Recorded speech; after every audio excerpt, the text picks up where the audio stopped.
All right, hi twin. Thought I'd just help you to get this graph sorted. Now, what you see in front of you is two tables.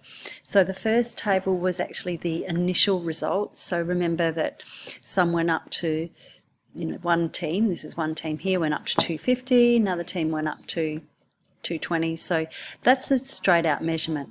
But don't forget we're measuring the rate of reaction. So I've done a new table here with the actual rate of reaction.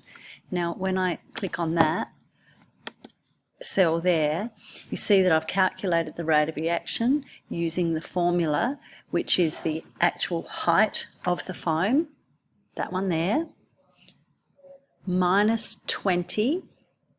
20 was the amount of liquid that we had, so we had 10 ml of hydrogen peroxide and 10 ml of the capsicum mix, and all of that is then divided by 2 because we measured it over 2 minutes. So this is mil per minute minus the initial liquid that we had in there. So I've actually done that formula for every spot there, so that this coincides to that spot there, this one to that one there, and so on. Then I've calculated the mean, and you can see the mean here, and I've calculated the standard deviation there. So the mean formula is average, and then you just average out all of those. I think you know how to do that. Standard deviation is STDEVA, and you might have to look that up in formulas to find that. It doesn't come up when you do a right click. Anyway, next I'm going to work out the average of all three of these. 1, 2, 3, enter. Because this gives me my scatter, how far up and down the results varied from the mean. Then the best way to graph it, twin, is to put the numbers down in here. We'll just get a straight out number rather than the calculated one. That's because if I copy and paste, I'll lose those numbers. I don't need the standard deviation there, so I'll delete that. I really just need that. Oh, then you need the mean of your own group. So let's say your own group was 90. Whoopsie. This is the thing, we make errors and that's fine. I'm going to just enter that and then say 90. So I'm copying this one here, 40 and 32.5, enter. And this is the mean of group results, mean of class results, and there goes the bell, of course. Oh gosh, there's going to be kids in here everywhere. Terrific. I'm going to keep pushing on through until I'm inundated. Now go insert, so you can see where I'm inserting. I've highlighted what I need, and I get the spinning wheel death. We want to insert a scatter, an XY scatter, just like that, no lines at this stage.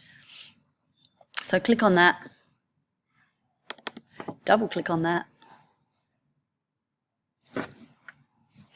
and there you go. We've got our two areas. Now there's a bit more to do, of course, isn't there? So we need to have some lines of best fit. So you click on the dot. In the first case, that is the orange one, which corresponds to the mean of the group. And you can see that's even labelled down there.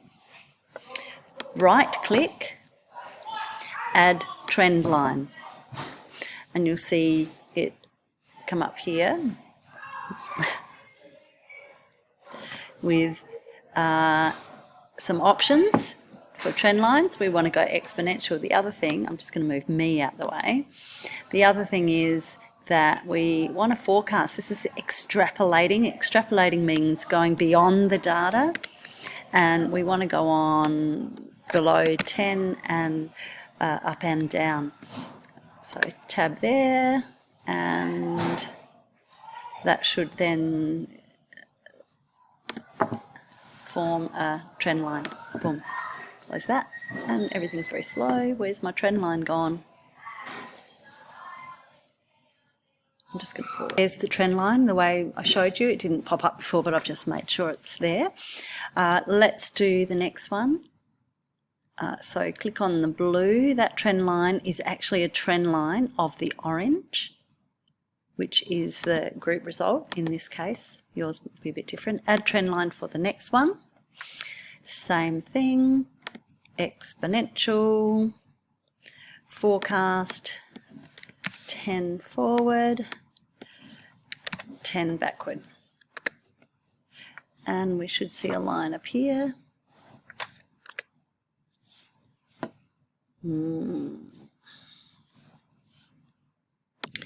Okay, I'll make it a bit bigger just so we can hopefully see our very fine trend lines. You might be able to play around with that.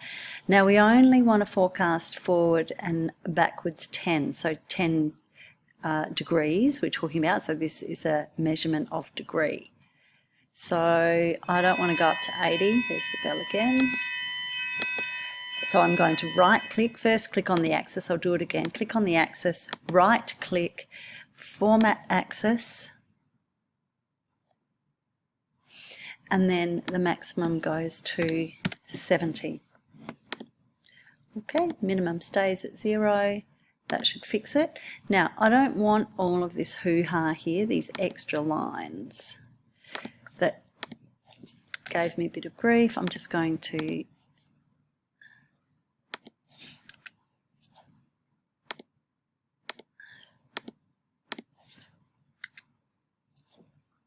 click on them, and I'm just clicking on them and deleting them. So I really just want the mean of class results and the mean of group results. The next thing, make sure your chart title is really detailed. Now, I can move this up and show you there's a really good chart title there, effective temperature on catalase activity in capsicum, and it's extrapolated, meaning it's forecast lower degrees and up 10 degrees as well. So you can insert that. Now if you need to put in, I'll click back on here again. Oh, come on, don't be pesky. All right, get rid of that. I want to put in an axis title here, so I'm going to go up to the left hand and add a primary vertical one, and this one is about the rate of reaction in mil per millimetre. I think I might even have that down there already. Reaction rate of catalase enzyme, mil per minute, not millimetre. So you can pop that in there. Now we want some scatter lines. So that's another chart element. Scatter lines are going to use this measure that I've hidden behind here. It's the average of the standard deviation. So that's how far up and below. So we can actually put in these things called error bars. We're going to go standard error. We've got way too many, of course, so we have to delete all the horizontal. They're gone, and then we are going to click on one set, and our amount, format error bars,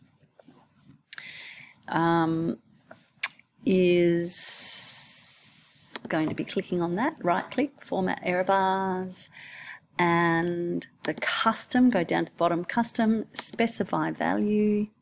You might have to watch this a few times.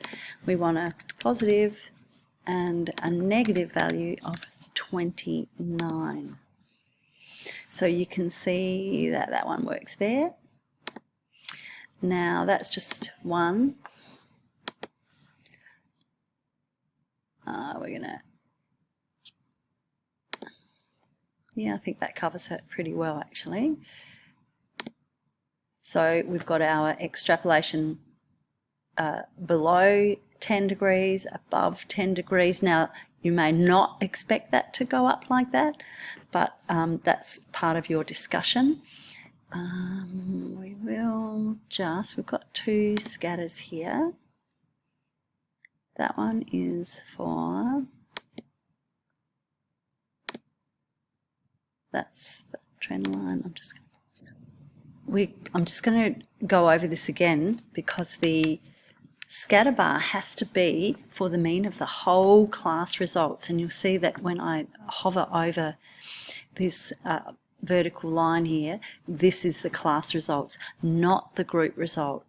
So that it's got to be the scatter of the group. So we will right click again, format error bars, and go with the custom, specify the value. It's got to go up 29 because that's what calculated, and down 29.